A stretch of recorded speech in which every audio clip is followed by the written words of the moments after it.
Oke, selamat pagi Kak Risna. Selamat pagi, Pak. Apa kabar? Puji Tuhan, baik, Pak. Bapak Ya, sendiri, apa kabar? puji Tuhan, sehat. Terima kasih Kak Risna sudah meluangkan waktu untuk kita bisa ada dalam wawancara praobservasi ini. Sebelum masuk kelas, prosedurnya kita harus praobservasi dulu. Seperti itu ya Kak Risna ya. Iya. Oke, jadi ada beberapa pertanyaan yang akan saya sampaikan terkait dengan pembelajaran yang akan Kak Risna jalankan di kelas. Jadi Kak Risna mengajar bahasa Indonesia ya? Iya, bahasa Indonesia. Bahasa Indonesia. Kompetensi dasar atau capaian pembelajaran yang ingin dibelajarkan itu apa saja? Yang pertama, Pak, peserta didik mampu menjelaskan pengertian iklan. Oke. Kemudian, yang kedua, peserta didik mampu menyebutkan informasi yang ada di dalam iklan tersebut. Oke. Nah, kemudian yang ketiga, peserta didik mampu membedakan iklan komersial dan iklan non-komersial. Oke. Jadi tentang iklan ya, ya? Iya, Pak, tentang Oke. iklan. Baik. Nanti kita masuk di kelas Kelas 8B. 8B ya. Iya. Oke, saya catat di sini 8B. Alokasi waktu? Alokasi waktunya 2 JP. 2 JP, 2 kali 40 2 ya. kali 40 menit. Yang berikut, saya perlu tahu kira-kira jumlah siswa di dalam kelas tersebut berapa? Ada 31 peserta didik di dalam. 31 ya. Iya. 31 siswa. Terima kasih Kak Risna. Jadi saya perlu tahu supaya nanti waktu kita mengamati itu kita sudah punya informasi lebih dahulu. Nah,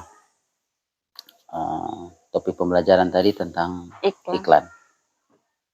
Nah, kira-kira Kak Risna, kompetensi apa yang diharapkan dimiliki oleh siswa setelah belajar bersama Kak Risna nanti? Kompetensinya nanti Bapak, peserta didik diharapkan dapat menyimak informasi tentang iklan yang dilihat maupun didengar. Oke, jadi mereka dapat menyimak informasi tentang iklan yang dilihat maupun didengarkan. Menyimak. Siap. Menyimak saja? Ataukah mereka sampai bisa membuat begitu? Akan diusahakan supaya bisa membuat iklan. Oke, untuk bisa membuat iklan ya? Yuk. Itu diupayakan. Berarti di pertemuan ini mereka menyimak dulu, mereka belajar dulu ya contoh-contoh iklan. Oke. Yang saya lihat di sini berdasarkan RPP yang kakak sudah kirim, jadi nanti mereka akan belajar tentang pengertian, gitu ya, dan informasi-informasi apa saja yang ada dalam iklan. Oke, jadi kurang lebih sudah disampaikan, menyimak dan paling tidak mereka bisa menjelaskan kembali. Mungkin maksudnya begitu ya, Kak, ya? Menyimak, saya tulis ini, dan menjelaskan kembali. Menjelaskan kembali.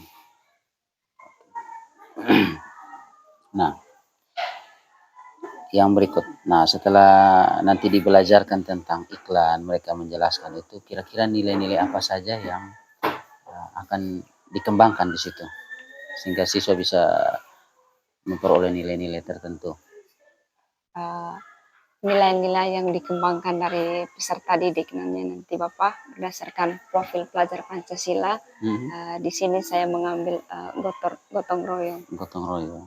Gotong royong di sini nanti Bapak, mereka akan bekerja sama dalam menyelesaikan tugas kelompoknya. Oke, berarti ada diskusi ya? Ada diskusinya. Wow. Dan, nah, itu saja ya nilai gotong royong. Nah, dengan demikian kalau nilai itu yang mau dinampakkan, berarti kira-kira sikap apa yang diharapkan menjadi kebiasaan? Kan untuk membangun sebuah nilai berarti harus ada perwujudannya. Sikapnya nanti Bapak, mereka akan saling menghargai pendapat dari teman-teman lain. Oke. Sikap yang dikembangkan adalah saling menghargai ya. Saling menghargai pendapat. Oke. Terima kasih. Nah, itu diharapkanlah untuk menjadi kebiasaan siswa kita. Siap. Yang berikut, persiapan tertulis apa saja yang kakak sudah siap selain RPP? Persiapannya nanti Bapak, di sini juga saya sudah menyediakan teks iklannya, contoh teks iklannya nanti. Contoh teks iklan. Ya, contoh teks iklan. Itu saja? Itu saja Itu nanti. saja. Ya, ada asesmen lain-lain? Tidak ada? Tidak ada. Baik. Yang berikut, nah ini yang mungkin penting ya Pak, Kakak Risna, yaitu saya minta secara ringkas saja Kak Risna menjelaskan tahapan-tahapan pembelajaran, sehingga walaupun saya belum masuk, nanti sebentar saya bandingkan gitu. Oh, nanti jalannya seperti ini saja. Tahapan-tahapannya nanti Bapak ada 3. Yang pertama pendahuluan, yang kedua kegiatan inti, dan yang terakhir itu ada penutup. Nah, di kegiatan pendahuluannya nanti Bapak, guru masuk kelas lalu memberi salam dan meminta salah satu siswa untuk memimpin kita dalam doa sebelum memulai pembelajaran. Nah, setelah itu saya nanti akan mengecek kehadiran setiap siswa. Nah, setelah itu saya akan menyampaikan materi yang akan dijelaskan pada saat itu dengan tujuan materi yang akan dijelaskan nanti. Tetapi sebelum masuk ke menjelaskan materi yang baru nanti Bapak, nanti akan saya tanyakan kembali terkait materi yang sudah dijelaskan pada minggu sebelumnya. Nah, kemudian di kegiatan intinya nanti Bapak, saya akan menjelaskan materinya. Kemudian saya juga nanti menyuruh mereka untuk menonton salah satu video yang saya akan tayangkan nanti. Nah, setelah itu mereka mengamati video iklan tersebut. Nah, kemudian setelah mereka mengamati secara baik, lalu saya akan menyuruh mereka kembali untuk membagi dalam bentuk kelompok. Kira-kira kelompoknya nanti 4-5 orang. Nah, di situ saya akan membagikan LKPD kepada mereka. Nah, LKPD itu nanti Bapak terkait dengan iklan yang sudah saya tayangkan. Yang akan tayangkan. Nah, kemudian di penutupnya Bapak, nanti kami akan merefleksikan kembali terkait materi yang sudah kami bahas pada saat itu. Nah, kemudian setelah itu nanti refleksinya saya akan bertanya kepada mereka. Nah, bagaimana perasaan adik-adik setelah kita membahas materi ini? Apakah bisa dipahami secara baik-baik atau mungkin ada yang ingin ditanyakan kembali jika belum dimengerti. Nah, kemudian dengan perasaannya, bagaimana perasaan mereka terhadap apa yang saya ajarkan atau terkait dengan materi yang saya bawakan. Ya. Wow. Kemudian setelah itu nanti saya akan memberikan kembali atau menginformasikan kembali terkait materi selanjutnya. Nah, setelah itu kami tutup dengan salam dan doa. Oke. Wah, itu sudah komplit ya. Nah, menarik sekali. Jadi saya sudah mendengarkan sedikit penjelasan dan mendapatkan gambaran tentang proses pembelajaran nanti. Harapannya akan sesuai dengan RPP yang disusun. Kita sama-sama belajar seperti itu. Baik, Kak Risna. Dari pembelajaran tentang iklan ini, adakah yang diperkirakan sulit dimengerti oleh siswa?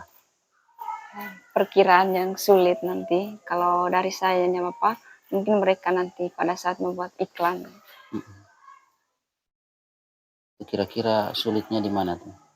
Sulitnya nanti Bapak, karena di sini juga bukan hanya teksnya yang saya mau berikan kepada mereka, tetapi dengan cara prakteknya Pak. Mungkin di situ nanti mereka kendala dalam berbahasa baik dan benar. Kendala bahasa ya. Kendala bahasa. Oke.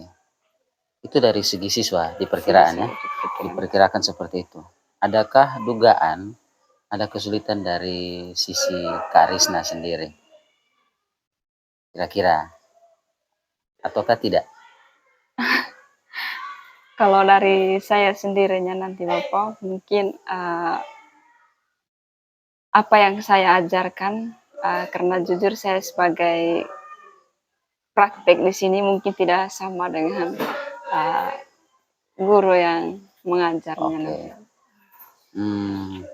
Mungkin lebih spesifik. Kalau soal membanding-bandingkan, tidak perlulah. Saya yakin setiap orang yang bersiap-siap, berapa umurnya, seberapa banyak pengalaman memang mungkin berpengaruh sih. Cuman diharapkan mungkin bisa lebih spesifik. Kira-kira dugaan itu di mana? Nanti itu yang kita akan lihat.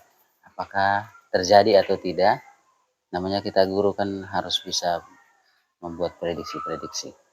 Mungkin kira-kira sulitnya di mana? Ataukah belum terlalu spesifik tentang iklannya? Iya.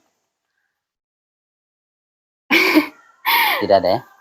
Siapa mungkin tidak ada ya? Mungkin dalam menuntun mungkin ya? Dalam siswa mungkin. Kalau secara spesifiknya itu belum. Oke. Baik, nanti kita lihat ya. Siapa? Kita lihat. Dengan demikian, mungkin saya coba buka pertanyaan. Mungkin kakak ingin saya lihat itu bagian mana yang ingin kakak kembangkan dalam proses belajar, melakukan pembelajaran. Baik Pak, yang dapat dilihatnya nanti Pak, bagaimana proses saya belajar dengan mereka. Bagaimana saya menyampaikan materi, apakah mereka juga dapat menerima dengan baik, dapat dimengerti atau tidak. Jadi, itu yang dilihatnya. Baik. Jadi saya tulis di sini bagaimana IT menuntun nanti anak-anak. Jadi nanti saya mohon izin untuk saya lihat yang di bagian situ saja ya. Siap. Menuntun bagaimana anak-anak bisa merespon dengan baik, membuat iklan dan mereka sampai mengerti. Oke, jadi kita bersepakat di situ ya. Siap. Oke. Baik. Bagaimana kesiapan Kak Risna nih sejauh ini? Sudah lumayan mantap? Kesiapan saya untuk mulai masuk kelasnya nanti Bapak, mungkin saya menguasai materi terlebih dahulu. Supaya saya bisa menjelaskan mereka dengan baik dan mereka juga bisa paham. Dan kelihatannya sudah ya? Sudah siap? Siap. Baik, jadi kita lihat bersama-sama dan saya yakin pasti Kak Risna bisa menunjukkan versi terbaik. Nah, metode atau model pembelajaran utama apa yang Kak Risna gunakan dalam pembelajaran kali ini? Metodenya nanti Bapak, metode ceramah sama diskusi, tetapi penekanannya pada metode diskusi. Ceramah, diskusi. Oke. Model pembelajarannya? Model pembelajarannya nanti Bapak. PBL kalau tidak salah ya? Iya, PBL. PBL ya? Berarti berbasis masalah ya? Nanti kita lihat-lihat sedikit di situ ya. Siap. Apakah Kak Risna menggunakan alat bantu dalam pembelajaran kali ini? Alat bantunya di sini Bapak. Ada gambar iklan seperti ini nanti Bapak. Laptop sama LCD. Oke. Laptop. Kenapa harus pakai gambar iklan? Alasannya Bapak supaya mereka lebih tahu. Jangan hanya menjelaskan saja, tetapi harus dengan gambar. Supaya mereka juga bisa tahu informasi apa yang ada di dalam iklan. Sesuai yang dicapai pembelajarannya. Oke, terima kasih. Siap. Yang berikut, nanti kan saya masuk di kelas ya. Bagaimana menurut ini Kak Risna? Tidak masalah ya? Sudah siap ya? Tidak masalah. Jadi saya minta jangan ada perasaan canggung. Saya harap tujuan utama dari Kak Risna adalah bagaimana membelajar siswa, bukan pada kami yang mengamati. saja ya. Terima kasih Karisna. Semoga pembelajaran pagi hari ini sukses.